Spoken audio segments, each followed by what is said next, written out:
বন্ধুরা, কথায় আছে না, অতি চালাকের গলায় দড়ি। ডোনাল্ড ট্রাম্পের বর্তমান অবস্থাটাও ঠিক তাই। মুখ থুবড়ে পড়েছে ডোনাল্ড ট্রাম্পের গ্রিনল্যান্ড প্ল্যান।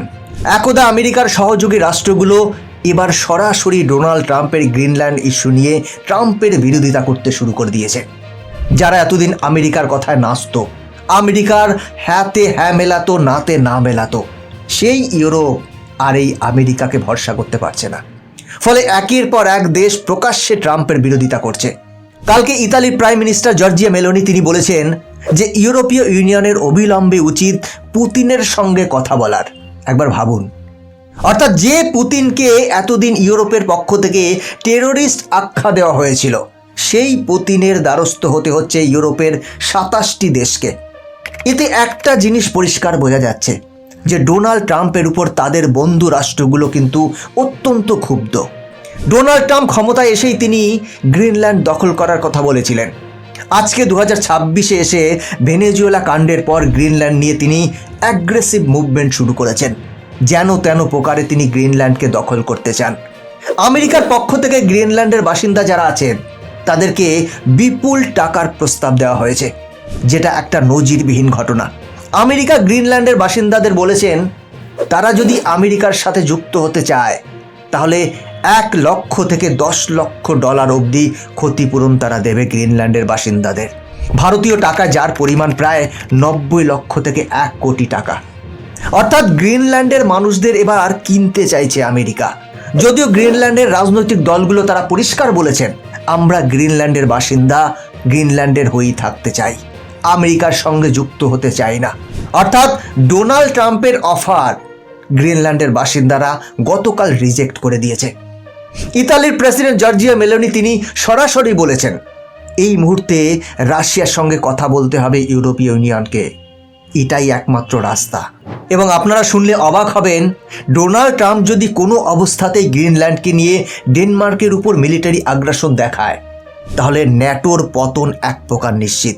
এবং সেটা গতকাল সিকিউরিটি কাউন্সিলের সদস্যরা প্রকাশ্যে ঘোষণা করে দিয়েছেন।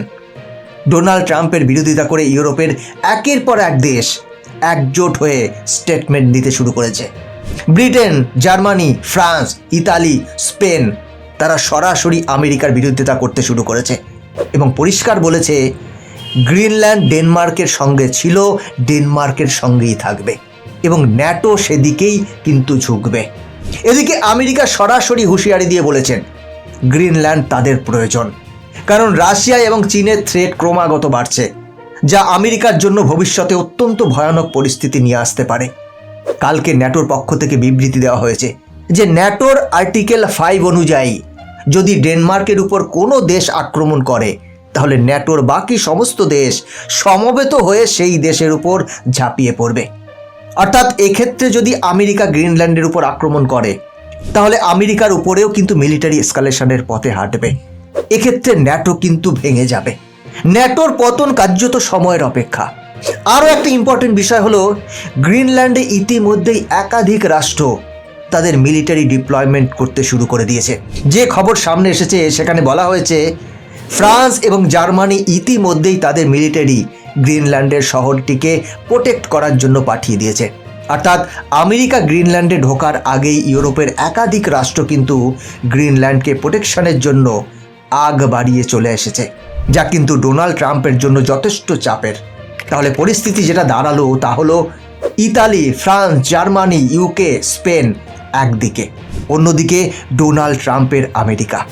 কালকে ইইউ ফরেন পলিসি চিফ কাজা ক্লাস তিনি বলেছেন এই মুহূর্তে আমেরিকার যে থ্রেট গ্রিনল্যান্ডকে কেন্দ্র করে তৈরি হয়েছে তার রেসপন্স ইউরোপ করবে।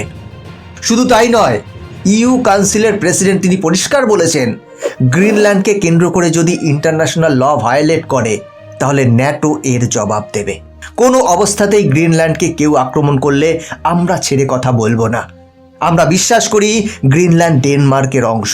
কালকে ডেনমার্কের প্রেসিডেন্ট সরাসরি বলে দিয়েছেন যদি গ্রিনল্যান্ডের দিকে আপনারা আঙুল বাড়ান বা হাত বাড়ান তাহলে আগে গুলি মারব, তারপরে বাকি প্রশ্ন।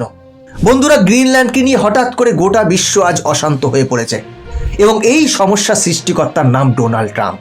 তিনি একটার পর একটা কিছু না কিছু করেই চলেছেন। বন্ধুরা, আপনারা যারা গ্রিনল্যান্ডের জিওগ্রাফি জানেন না তাদের জন্য একটু সংক্ষেপে বলে দিই। জার্মানির থেকে 6 গুণ বড় একটি দ্বীপ। এর আয়তন 6,36,000 স্কোয়ার মাইলস। এর পপুলেশন মাত্র 56,000। 300 বছর আগে এই জায়গাটিকে কিন্তু অধিগ্রহণ করে ডেনমার্ক। গ্রিনল্যান্ড কিন্তু একটি স্বাধীন রাষ্ট্র। এর নিজস্ব একটি আইন পরিচালন কমিটি আছে এবং আপনারা শুনলে অবাক হবেন, একটা অদ্ভুত সিস্টেমে গ্রিনল্যান্ড চালানো হয়।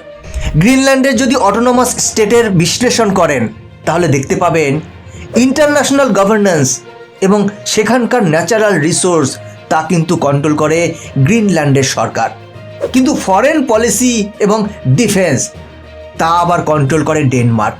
অর্থাৎ ডেনমার্ক এবং গ্রিনল্যান্ড একত্রে মিলে গ্রিনল্যান্ডকে যুগের পর যুগ ধরে পরিচালনা করে।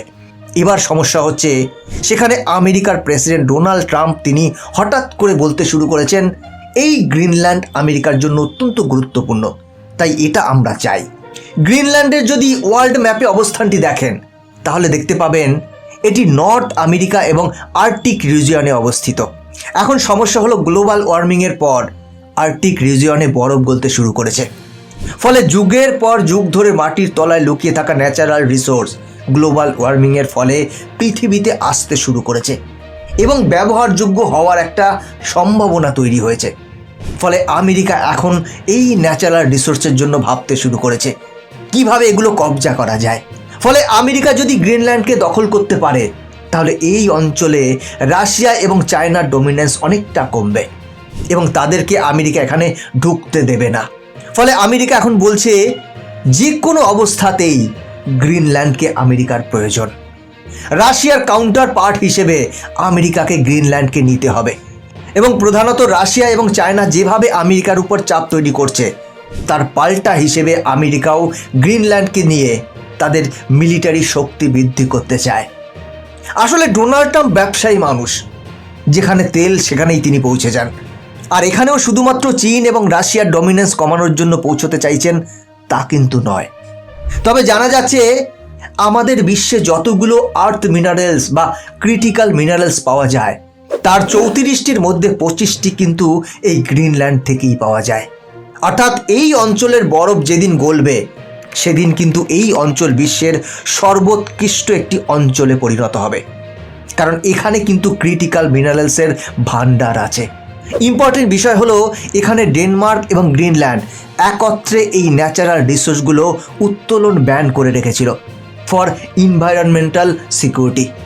এবার আমেরিকার নজর এখানে পড়েছে, ফলে পরিবেশ চুলোয় যাক, রাষ্ট্রসংঘ চুলোয় যাক, কোনো ব্যান আমেরিকা মানবে না। চীন এবং রাশিয়াকে সামনে রেখে তারা এই অঞ্চলে পৌঁছতে চাইছে এবং পৌঁছানোর জন্য তারা ডেনমার্কের সঙ্গে সংঘর্ষে জড়িয়ে পড়তেও রাজি। কিন্তু ডেনমার্ক ন্যাটোভুক্ত দেশ, ফলে ন্যাটো কান্ট্রির সঙ্গে লড়াই করা মানে বাকি ইউরোপীয় ইউনিয়নের দেশগুলিকে শত্রু করে ফেলা। ফলে ডোনাল্ড ট্রাম্প যেভাবে সমগ্র ন্যাটোকে চটিয়ে দিয়েছেন তাতে আমেরিকাই এখন ল্যাজে গোবরে অবস্থা। ডোনাল্ড ট্রাম্প এখন কি করবেন বুঝতে না পেরে গ্রিনল্যান্ডবাসীকে $1 লক্ষ অফার দিয়ে বলেছেন, ভাই তোমরা আমাদের সঙ্গে এসো, আমরা তোমাদেরকে নিয়ে এগিয়ে যেতে চাই। যদি আমাদের অফার অ্যাকসেপ্ট করো তাহলে তোমরা আজ থেকে আমেরিকান হতে পারো। যদিও গ্রিনল্যান্ডের মানুষ কালকে সপাটে থাপ্পড় মেরে অফারটি রিজেক্ট করে দিয়েছে। ইউরোপীয় ইউনিয়ন প্রকাশ্যে বলেছে ন্যাটো আমেরিকার সঙ্গে যুদ্ধ করতে পারে। অর্থাৎ এক কথায় বলা যায় মুখ থুবড়ে পড়ল ডোনাল্ড ট্রাম্পের গ্রিনল্যান্ড পলিসি। বন্ধুরা, এবার এই সমগ্র বিষয়টাকে আপনি কিভাবে দেখছেন? আপনার কি মনে হয় কিভাবে রক্ষা করা যাবে এই গ্রিনল্যান্ডকে? আপনার মতামত কমেন্ট করে জানাবেন। বন্ধুরা, আজকের ভিডিও এখানেই শেষ করছি। এরকম ইনফরমেটিভ ভিডিও দেখার জন্য চ্যানেলটিকে সাবস্ক্রাইব করে বেল আইকনটি প্রেস করে রাখুন। দেখা হচ্ছে পরবর্তী ভিডিওতে। ভালো থাকবেন, সাথে থাকবেন।